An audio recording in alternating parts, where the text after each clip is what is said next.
Olá, amigos. Hoje o nosso assunto é compressão simples. Este é um caso particular da flexão normal composta, que trataremos mais à frente em nosso estudo, mas trata-se de um tema importante como embasamento exatamente para entendermos o conjunto de ações que atuam sobre um elemento estrutural.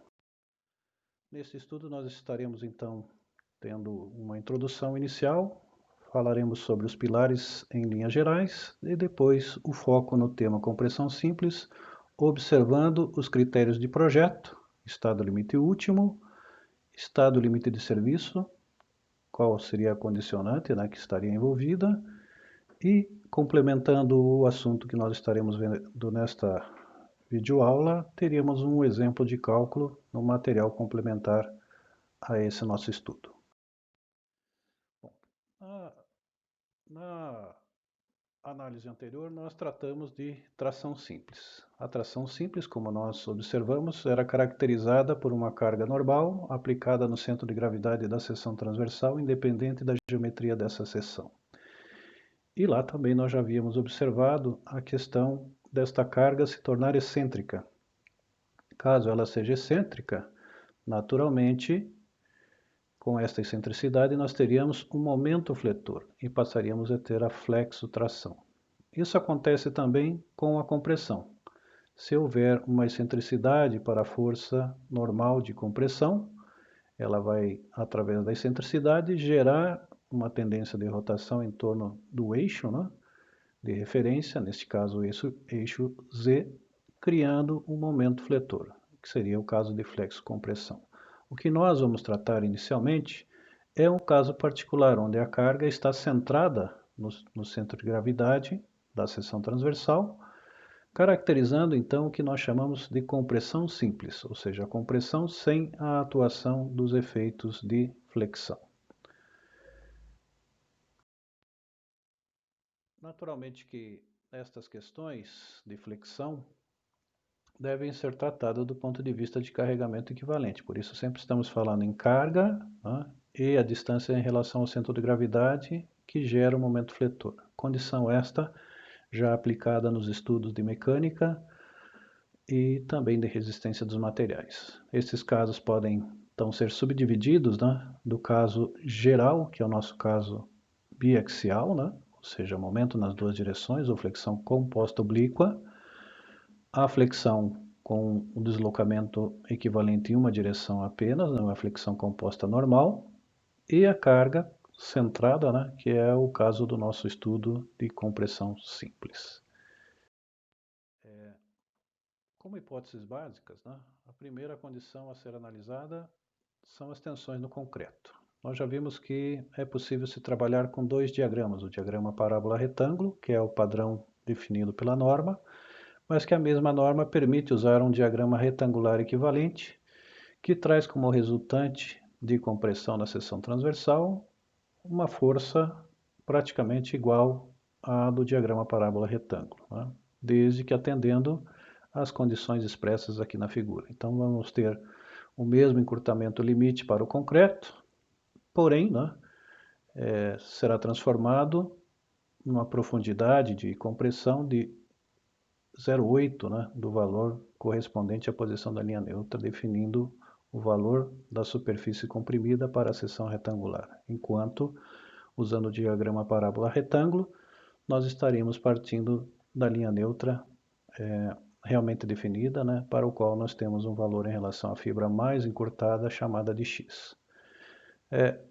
Para nós aqui, na compressão simples, essa questão vai ficar bastante clara na determinação exatamente da deformação específica que limita a tensão atingida no concreto. Nós vamos observar logo na sequência, entendendo as condições, né, dos domínios de cálculo. Quando nós falamos de domínios de cálculo, nós vimos já no estudo de tração simples que são as posições admitidas pela nossa norma brasileira para a composição das partes de encurtamento e alongamento da seção transversal, definindo regiões, né, em que o comportamento do concreto mais o aço são modificados. Nós tratamos para a tração simples o que nós temos definido na reta A né, que é o alongamento uniforme da seção. E agora nós vamos tratar o encurtamento uniforme da seção. Então nós vamos para a linha B. Da linha original, onde não há deformação da seção transversal, nós teremos um encurtamento máximo de 2 por μ. Então o que a norma admite no encurtamento, com o efeito da compressão simples, é um encurtamento tanto do aço quanto do concreto limitado a 2 por μ.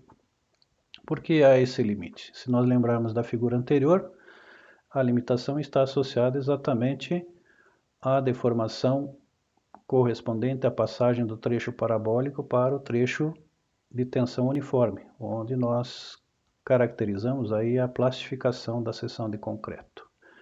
Assim, a norma então define, como polo para os limites de resistência do concreto o ponto C.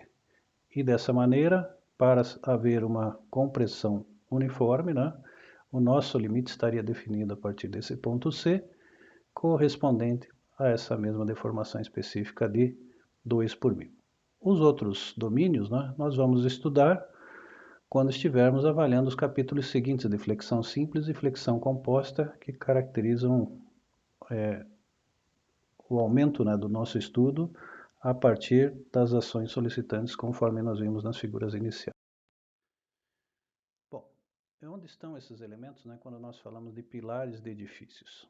A princípio, pilar está caracterizado como qualquer elemento na posição vertical que vai receber a carga dos pavimentos, podendo estar posicionadas em qualquer região da estrutura.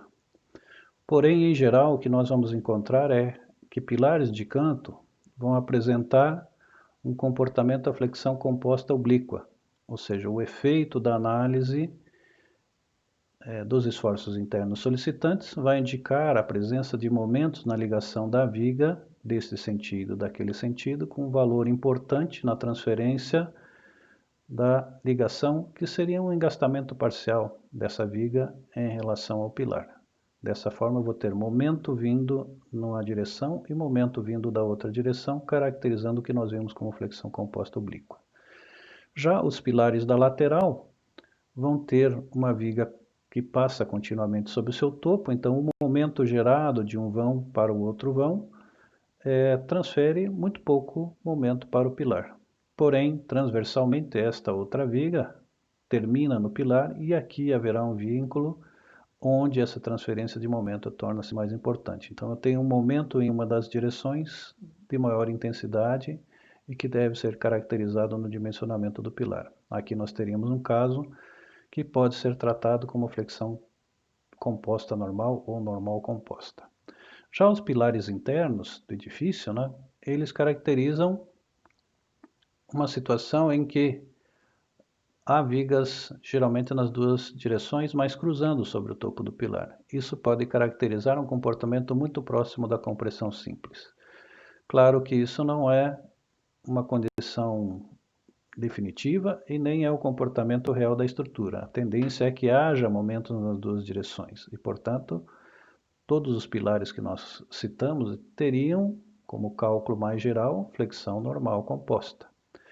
Dessa forma, o que nós entendemos é que a compressão simples é uma condição particular de atendimento desses pilares internos que tem vigas cruzando sobre o seu topo com continuidade.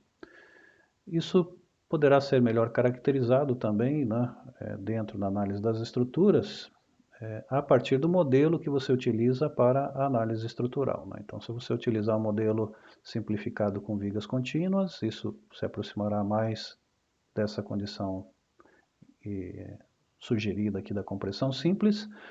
Porém, se você usar um modelo de pórtico espacial, com composição de grelhas, etc., a presença dos momentos nas duas direções, independente de ser um pilar interno ou externo, levará à análise desse pilar à flexão composta normal ou normal composta. Claro que existem outras situações de projeto que não são apenas pilares de edifícios. Nós vamos ver mais ao final dessa apresentação algumas condições que podem descrever o comportamento à compressão simples além do caso dos pilares.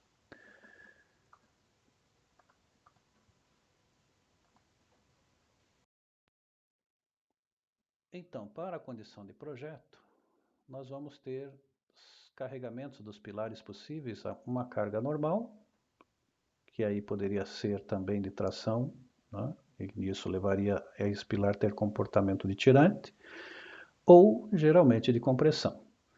Podemos ter também o momento provocado por essa análise estrutural, que nós chamamos de momento de primeira ordem, gerado pelos esforços de primeira ordem, e momentos definidos como de segunda ordem, representados por esforços de segunda ordem, que são efeitos secundários e que dependem da flexibilidade do nosso elemento estrutural. Como é que caracteriza?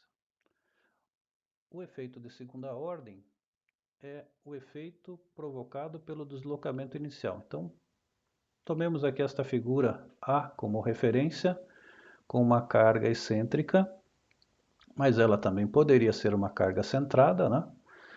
No caso da carga excêntrica, ela teria um momento inicial, P vezes o valor do E1. Esta carga provoca uma rotação do pilar e, portanto, com essa rotação eu vou ter um deslocamento E2.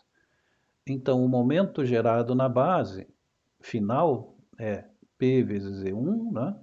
Mais o efeito do P vezes o E2, ou seja, a soma dos efeitos desse momento. A princípio, isso pareceria já um ponto de equilíbrio. Claro que isso não é o ponto de estabilidade final, porque se eu gero um reposicionamento agora E1 mais E2 com M1 mais M2, isso pode gerar mais um deslocamento da estrutura que impulsiona a existir um E3 mais um M3, até a situação de equilíbrio, ou seja, onde a deformação ou deslocamento do elemento estrutural é tão pequeno que pode ser desprezado. Então, esses acréscimos de momento ou excentricidades, né, provocados são o que nós chamamos de momentos ou efeitos de segunda ordem. Mesmo que eu tivesse uma carga centrada no pilar e não houvesse essa excentricidade 1, com a atuação da carga, se o pilar tiver uma certa flexibilidade, ele pode ter um deslocamento lateral, que é o que nós chamamos de flambagem, né? Essa flambagem cria uma excentricidade, tendo a carga vezes essa distância, vai se gerar um momento. Esse efeito também seria um efeito de segunda ordem. Então, mesmo um pilar que não tenha uma excentricidade no topo, poderá apresentar efeitos de segunda ordem nos chamados pilares esbeltos, né? Que nós estudamos também na resistência dos materiais. Lembram dos pilares curtos e pilares esbeltos? Então, essa é a situação também que ocorre nos estudos do concreto armado. Do ponto de vista da NBR 6118, ela vai caracterizar algumas situações particulares para atendimento teórico das estruturas, né? Então, nós podemos ter pilares internos de edifícios, né, vinculados através do eixo das barras que cruzam aqui representativas, né, do pilar e das vigas, criando aqui um valor L correspondente ao comprimento teórico, né? Partindo aqui do vão livre, né, eu teria uma posição teórica representativa do comprimento do pilar. Essa condição vai definir o comprimento elástico, né, ou o comprimento de flambagem, dependendo das condições de vínculo. No caso geral, né, em que o pilar tem continuidade, mas tem o cruzamento com essas vigas, a norma permite que você use simplificadamente a condição birrotulada. Então, se eu tiver rótula aqui, o comprimento, né, de flambagem ou comprimento elástico é igual ao próprio comprimento teórico L. Agora, se eu tiver um elemento solto, né, engastado apenas no elemento de apoio, é como se fosse um balanço, né? E aí nós teríamos duas vezes o valor do comprimento teórico.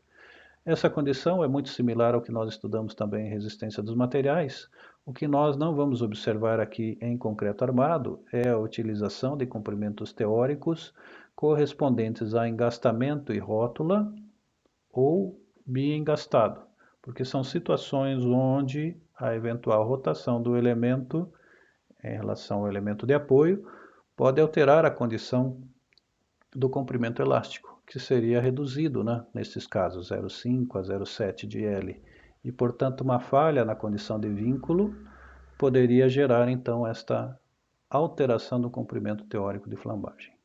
Lembrando que, né, a nossa análise de esbeltez dos pilares é dado pelo lambda, que é o comprimento de flambagem ou comprimento elástico dividido pelo raio de giração.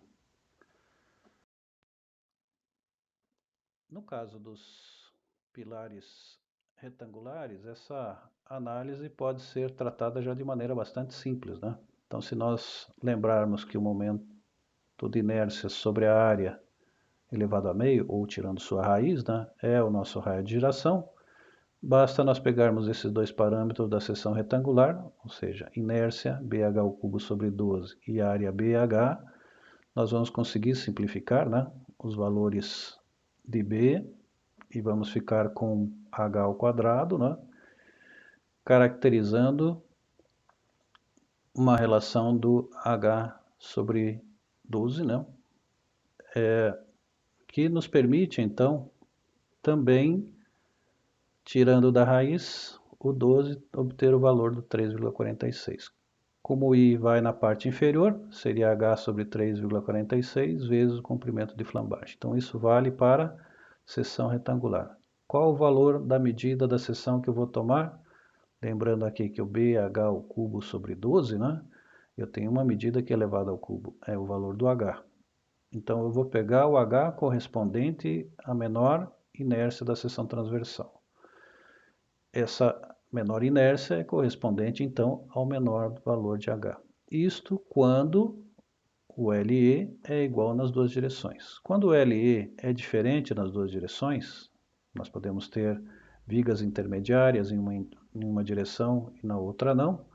Então, vou ter dois comprimentos de flambagem, um na direção x e outro na direção y. Nesse caso, é melhor calcular o lambda para x e o lambda para y.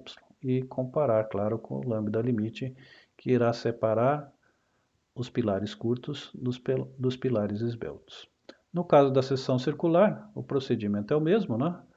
Usando a inércia, que é o πd4 sobre 64, e a área, né?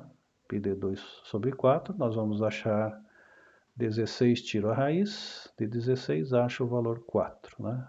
Sobre D vezes o LE. Então eu não preciso ficar fazendo todas essas operações. No caso das seções retangulares e circulares, eu posso calcular o lambda diretamente aqui com essas equações. E isso agiliza o nosso cálculo. De modo geral, nós podemos tratar pilares como curtos, né, até o índice de esbeltez 35, eventualmente, né, para uma análise preliminar ou um pré-dimensionamento até 40, onde os efeitos de segunda ordem não precisam ser considerados. Isto é, não existe o risco da flambagem, né, que provocaria esse efeito de segunda ordem. Já se o nosso intervalo estiver entre 35 e 90, o pilar é chamado de moderadamente esbelto, e eu preciso calcular esse efeito de segunda ordem por métodos que podem ser aproximados, não precisa ser rigoroso. Acima de 90, o índice de esbeltez é chamado de pilar esbelto, e daí esse cálculo dos efeitos de segunda ordem precisa utilizar um processo rigoroso. Esse processo rigoroso ele vai ter que considerar a relação tensão-deformação dos dois materiais, concreto e aço, analisando aquelas questões lá dos incrementos de deslocamento ou deformação, de modo a achar o ponto de equilíbrio. Tá? Então é um processo que nós vamos discutir um pouco mais à frente. No caso da compressão simples, né, nós não podemos ter essa situação de flambagem, que provocaria uma excentricidade e, portanto, um momento fletor. Então, como não pode ocorrer momento fletor, o nosso pilar tem que ser um pilar curto. Então, o lambda, né, o nosso índice de desbeltez, tem que ser menor ou igual a 35.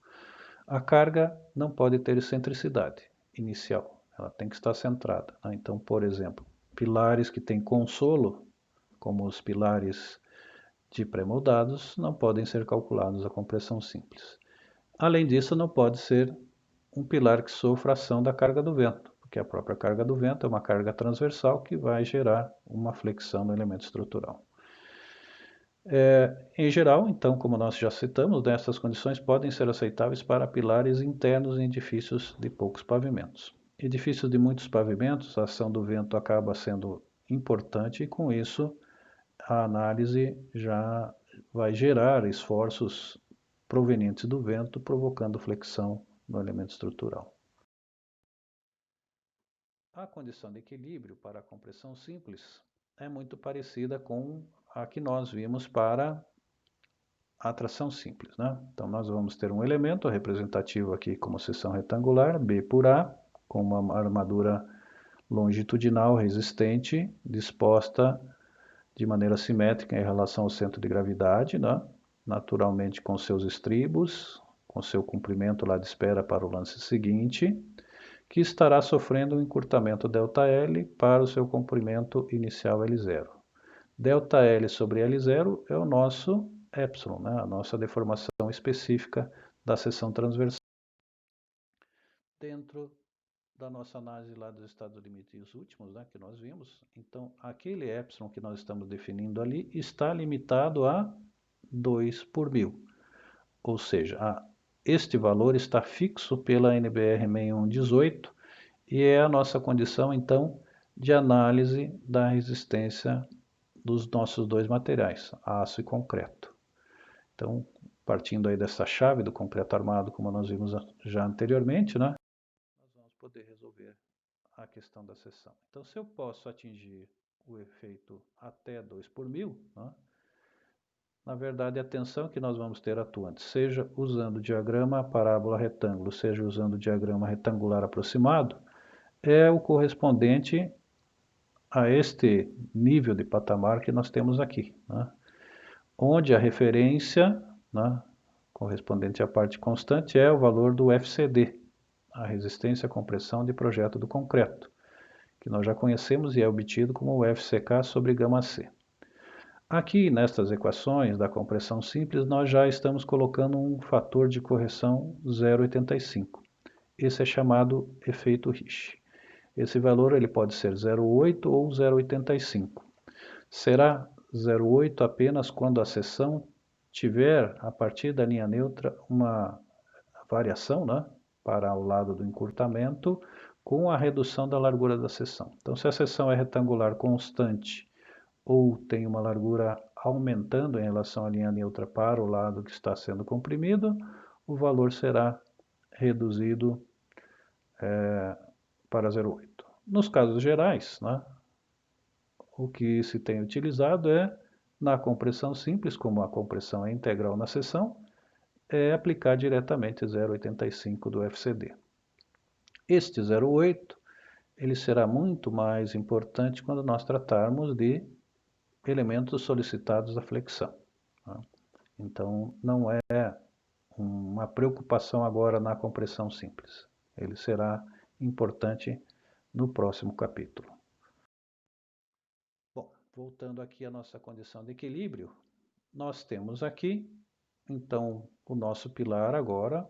Já entendemos que o limite, né, do domínio 5, expresso ali pelas condições da NBR 6118, até o limite da reta B, especifica a deformação limite para os dois materiais, não só para o concreto, né, porque o limite do concreto é menor que o limite do aço, naturalmente, por isso que a norma impôs essa condição, né, o aço poderia ir até, teoricamente, a 10 por 1000, porém, né, a nossa deformação de encurtamento máxima de 2 por 1000 provocaria a plastificação da seção do concreto, isto é, ela poderia ter aparecimento de microfissuras, né, ou algum esmagamento na região da seção transversal aparente. Essa é uma condição extremamente importante porque quando nós falamos lá no início desse estudo, nós comentamos sobre estado limite de serviço e deixamos em vermelho, né? Então, nós não vamos ter estudo de estado limite de serviço para a compressão simples, porque o encurtamento já é limitado em 2 por mil e, portanto, não serão possíveis surgimentos de fissuras provocadas por esmagamento do concreto e nem irá ocorrer efeito de fissuração por tração, porque não haverá tração na seção transversal. Então, em compressão simples, nós trabalhamos apenas com o estado limite último de projeto, ok? Bom, sabemos também a partir disso que a resistência do concreto também já está definida, 0,85 do FCD, né? Que corresponde à deformação de encurtamento de 2 por mil. Olhando no diagrama do aço, nós vamos lembrar que esse diagrama, né, ele tem um trecho linear aqui e um trecho do patamar, né? O limite de deformação específica do aço é o 10 por mil, mas nós precisamos saber qual é a tensão no aço para esta deformação limite imposta pela norma de 2 por mil. Então nós vamos ter que entrar no diagrama tensão-deformação do aço para comprovar esse valor, né? Então o valor de 2 por mil. Esse valor, claro, se ele estiver aqui após o valor do εyd, ou seja, deformação específica correspondente ao ponto de início do escoamento do aço, ele vai ser igual ao próprio FYD. Se ele estiver na fase elástica, é um valor a ser calculado. Então, no caso do aço CA50, né, essa situação ela é definida, né? Se nós pegarmos o FYD e dividirmos pelo modo de elasticidade, né, tensão sobre E, nós vamos ter o epsilon limite, εyd, esse valor daria 43,48 por 21 mil, 2,07 por mil. Então, no aço CA50, o valor de 2 por mil está anterior ao ponto do limite de escoamento. Então, nesse caso, estamos na fase elástica, o cálculo é feito, né, através da multiplicação da deformação específica pelo modo de elasticidade. Então, 2 por mil vezes 21 mil, que é o modo de elasticidade do aço, não do concreto, né? E nós vamos achar a tensão no aço CA50 igual a 42 kN por centímetro quadrado. Então, essa é a demonstração para o aço CA50, que é o aço que nós estamos utilizando hoje em dia para o cálculo das estruturas, né? É o que nós vimos como valor comercial. Claro que se eu for analisar uma estrutura mais antiga que utiliza um aço de menor capacidade, vou ter que fazer essa mesma análise para determinar qual é a tensão correspondente à deformação de 2 por mil para esse outro tipo de aço. Mas o raciocínio é exatamente o mesmo sobre o diagrama tensão-deformação. No caso das aplicações para novas seções no concreto, vocês podem usar sempre 42 kN por centímetro quadrado. Bom, do ponto de vista de dimensionamento, nós sabemos que a solicitação de projeto tem que ser menor ou igual à resistência de projeto, né? Ou seja, a força normal solicitante de projeto tem que ser menor ou igual à força normal resistente de projeto.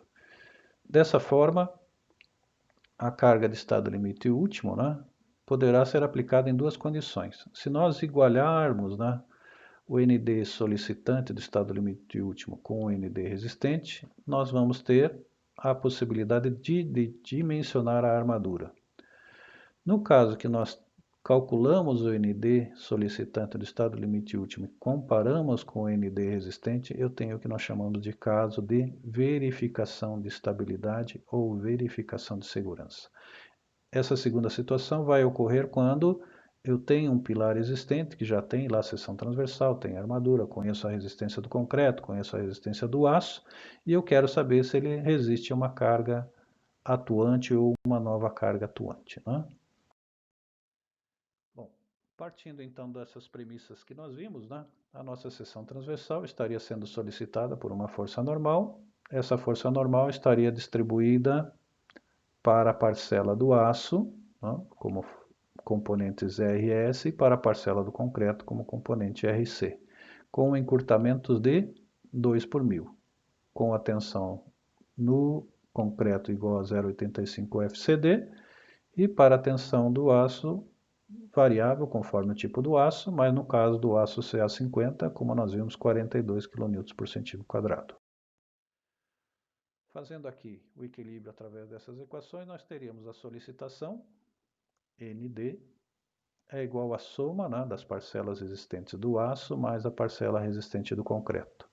No aço nós teríamos a área de aço vezes a tensão do aço, aqui separado em duas partes, mas como o encurtamento dessas armaduras é igual, nós vamos usar a mesma quantidade de armadura nas duas faces, né? Mais a parte do concreto, que é a tensão do concreto, 0,85 vezes o FCD, vezes a área de concreto. Nós temos que lembrar que dentro do concreto tem armadura. Então, da área da seção transversal do pilar, ou do elemento comprimido, eu tenho que tirar a parcela do AS.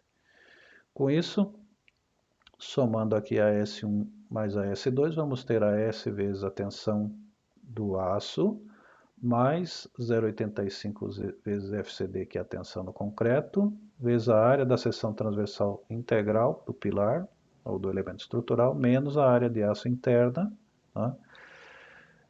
Permitirá, nesse equilíbrio, colocar em evidência o AS. E com isso nós achamos a área de aço de cálculo, ou necessária ao equilíbrio.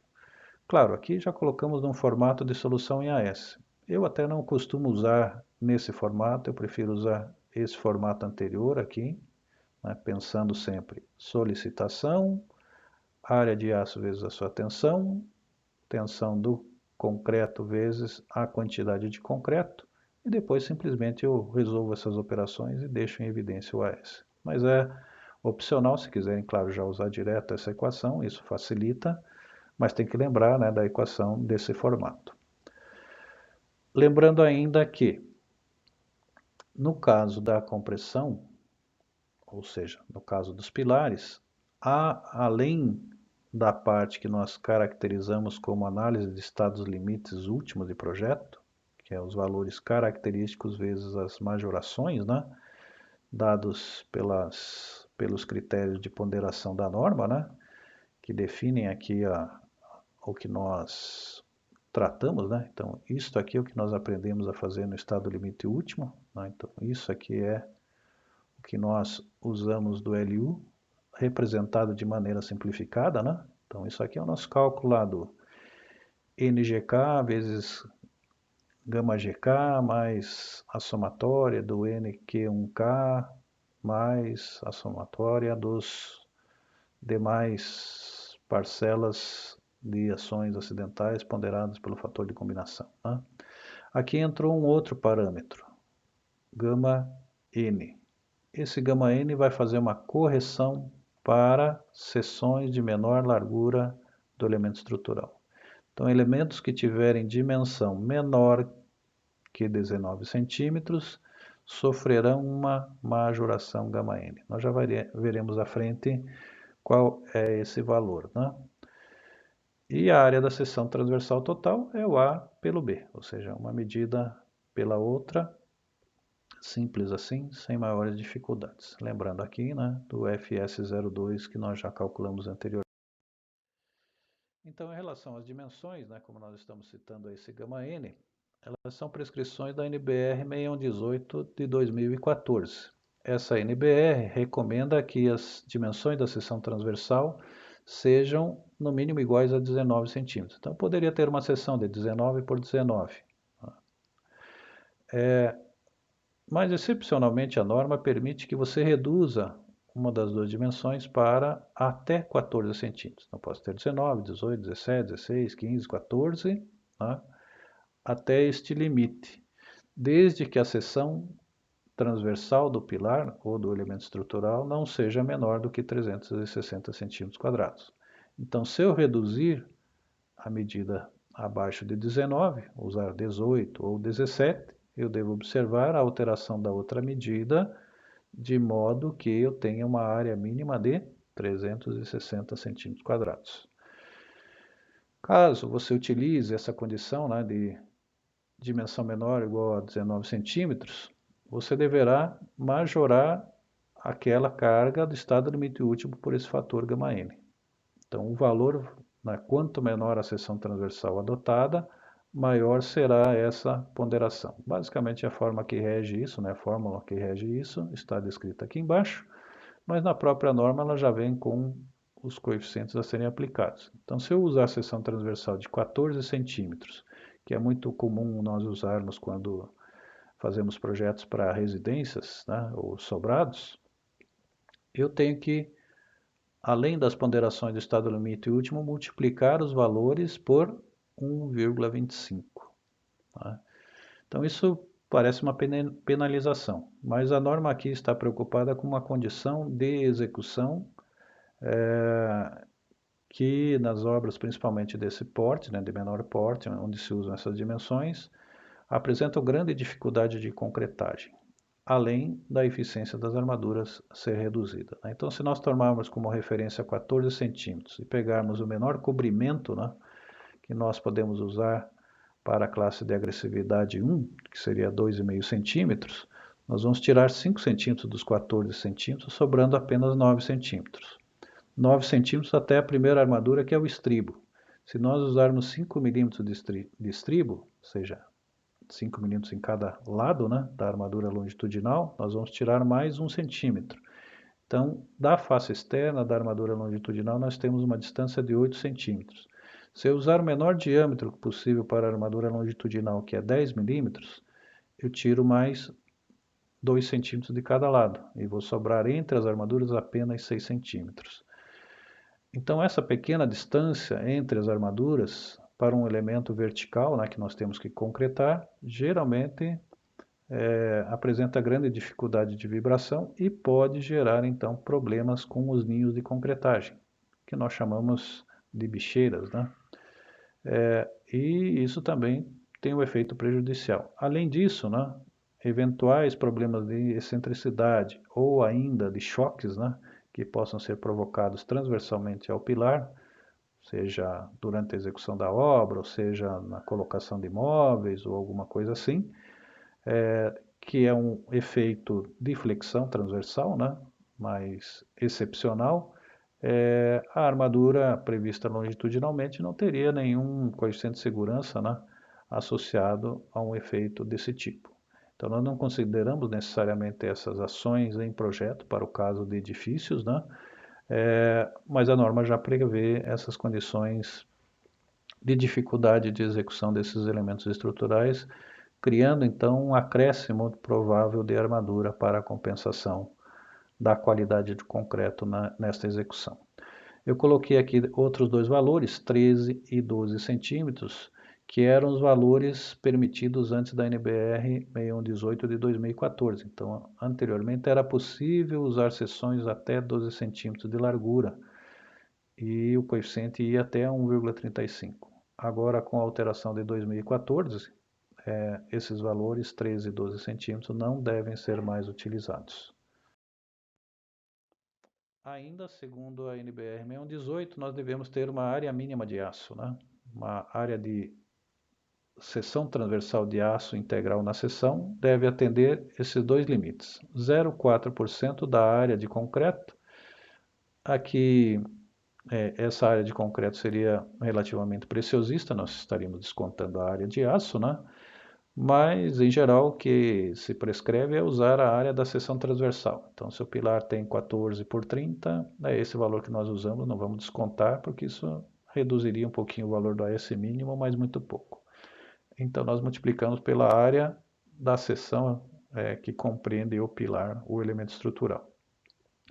E ainda deve ser, no mínimo, igual a 0,15 da força normal solicitante do estado limite último, dividido por FYD, isto é, pelo menos 15% da força normal atuante deve ser absorvida pela armadura, mesmo que você tenha lá o concreto resistindo totalmente ao esforço atuante, eu preciso ter uma quantidade mínima de armadura para 15% da força normal.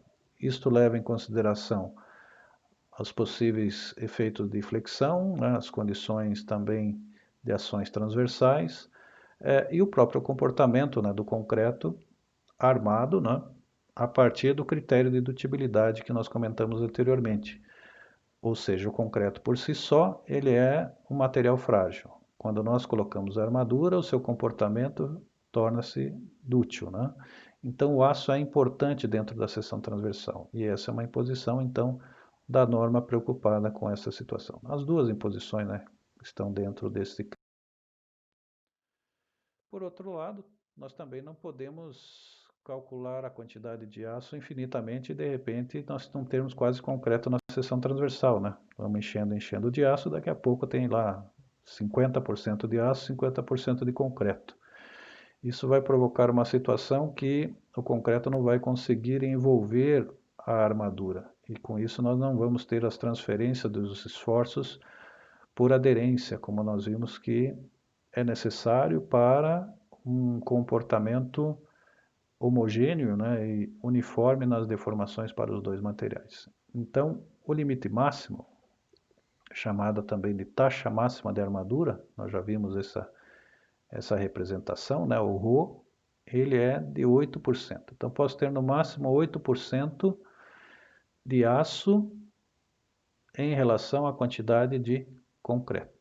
Mais uma vez aqui nós usamos a área integral da seção transversal, né? Não fazemos a redução da área de aço aqui, pegamos a medida do pilar lá, por exemplo, 20 por 30, né? E multiplicamos por 8%, e com isso temos o máximo que nós podemos usar. Se ultrapassar esse máximo, nós temos que repensar a seção transversal, geralmente aumentando a seção de concreto e com isso reduzindo a quantidade de aço proporcionalmente e ao mesmo tempo diminuindo a taxa, né, de acordo com essa condição.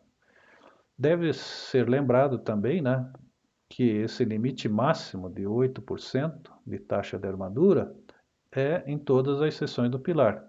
E se nós estivermos usando emendas do pilar por transpasse, né, ou seja, deixando aquela espera que nós aprendemos a calcular, né, existirá uma região onde eu terei uma sobreposição das armaduras entre o piso superior e o piso inferior. Então, nessa seção também eu tenho que ter o valor atendido de 8%.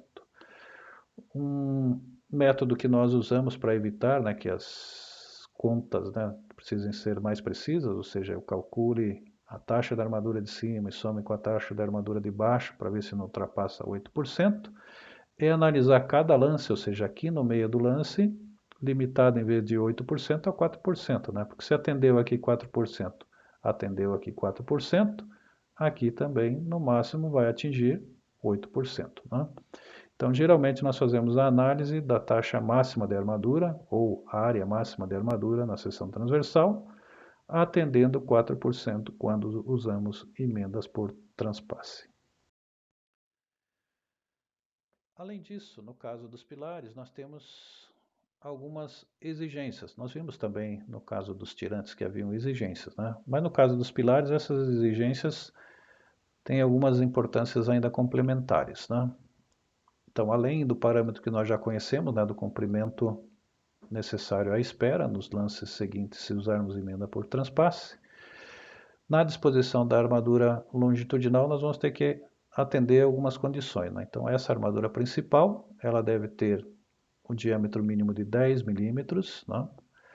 E não deve superar a largura sobre 8, ou a menor dimensão da seção transversal sobre 8, né?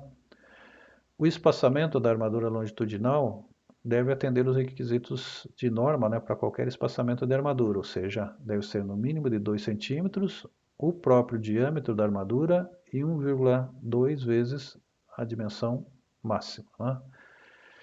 Essa condição também a ser atendida, caracterizada pelos limites de 4 centímetros, né? Aqui, na verdade, o indicador é de maior ou igual a 4 centímetros, como uma recomendação complementar. As armaduras transversais, ou seja, os estribos, no caso dos pilares, ela tem uma função estrutural.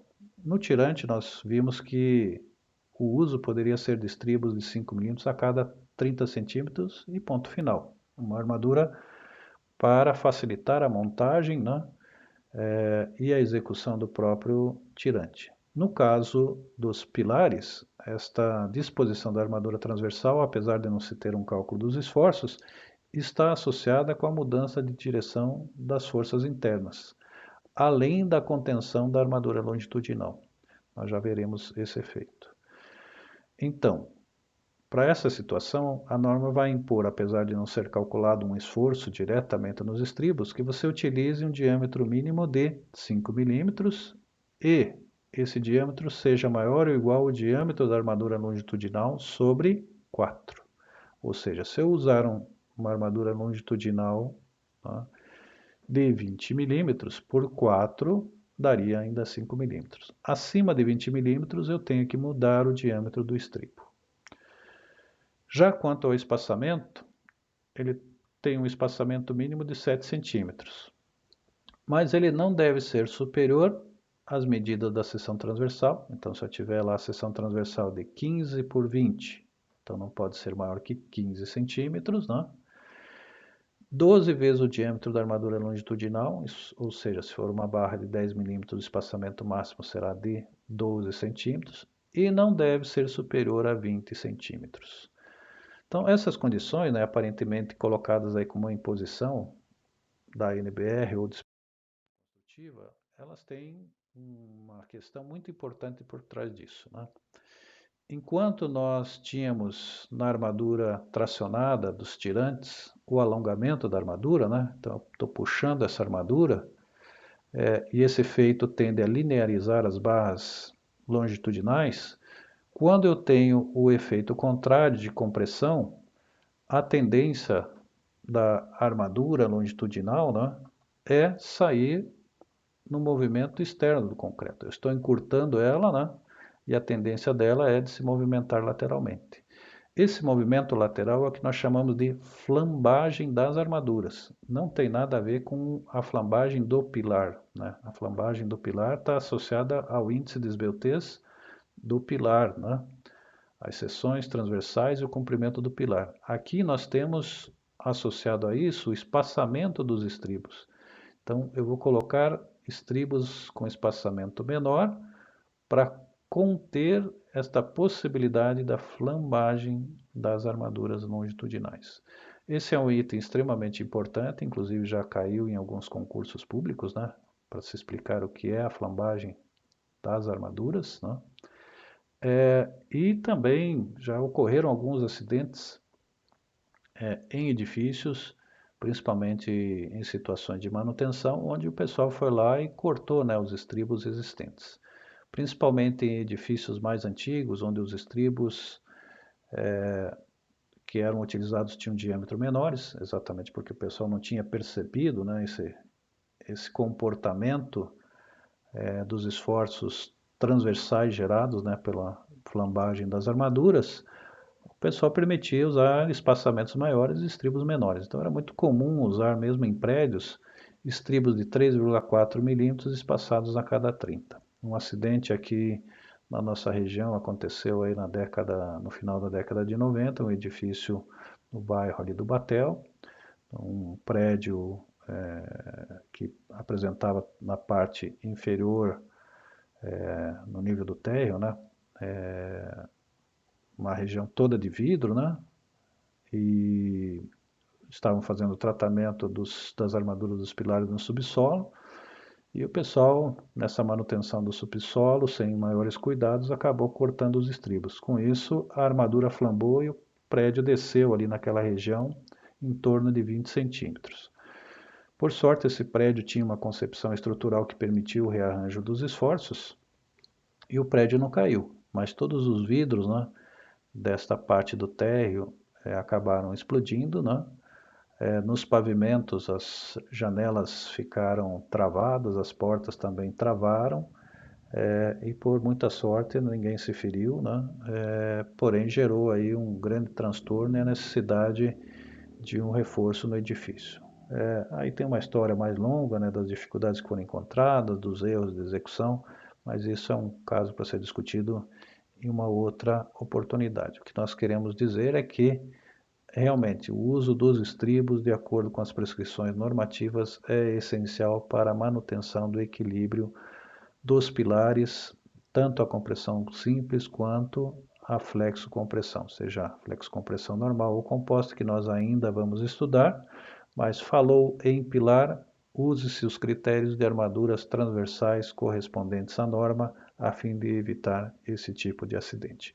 Nós temos que ter em conta, né, que essas armaduras, ao longo do tempo, estão sujeitas também à perda da seção transversal por corrosão, né? E, portanto, né, se esse estribo sofrer o efeito de corrosão, nós precisamos ter, né, uma quantidade suficiente para compensar a perda de resistência.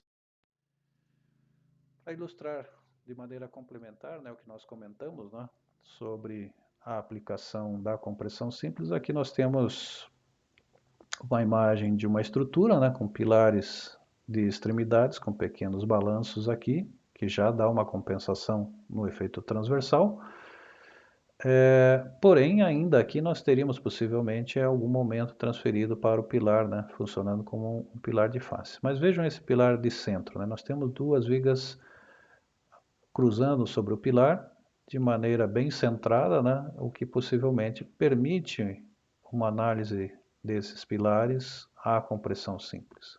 Claro, se eu quiser usar o método rigoroso e calculá-lo a flexão composta, muito melhor. E hoje em dia os nossos programas de cálculo comerciais já fazem isso, então não preciso naturalmente fazer isso no detalhamento final do projeto. Porém, se eu estou fazendo pré-dimensionamento, preciso determinar as dimensões dos pilares, mesmo esses de face, um cálculo bem rápido é possível usando as equações de compressão simples que vão me definir a dimensão inicial a ser adotada para o pilar, né? Então, o nosso projeto começa com o lançamento da estrutura, a definição da dimensão dos pilares, vigas e lajes, que vão representar o próprio peso da estrutura, né? Uma parte do carregamento. Então, ele é necessário para definir a geometria e para definir essa carga. Então, como pré-dimensionamento, já é um bom critério trabalhar com essas equações de compressão simples. Uma outra situação para ilustrar a aplicação de compressão simples está descrita nessa outra figura, né? São estacas. Aqui são estacas escavadas, né? Que estão montadas e vão ser preparadas para a concretagem de um bloco de coroamento de estacas. Aqui no meio vai nascer um pilar, né? Naturalmente. Mas o que nós vamos ter nessas estacas são cargas normais de compressão. Poderia também ser de tração, o que representaria o cálculo de tração simples que nós já vimos. Mas, em geral, estarão solicitados a compressão e o cálculo é feito, então, das estacas a compressão simples. Seja a estaca escavada, moldada em loco, portanto, né? Sejam estacas pré-moldadas, nós seguimos o mesmo critério, ou seja, o dimensionamento é a compressão simples. Claro, em alguns casos particulares, de estruturas como pontes, onde as ações horizontais são bastante elevadas, neste caso a gente faz o cálculo considerando essa ação horizontal que pode provocar flexão. Flexão composta normal ou oblíqua, né? Também na fundação. Mas nos casos normais de edifícios, onde a estrutura consegue ter um bom travamento horizontal pelas próprias vigas, nós geralmente calculamos as fundações, aqui as estacas, né, a compressão simples. Então, muitas vezes a gente houve algumas críticas, né, que esse caso particular da compressão simples não precisa ser mais estudado, porque os pilares dos edifícios são tratados já nos modelos numéricos de maneira mais precisa, né?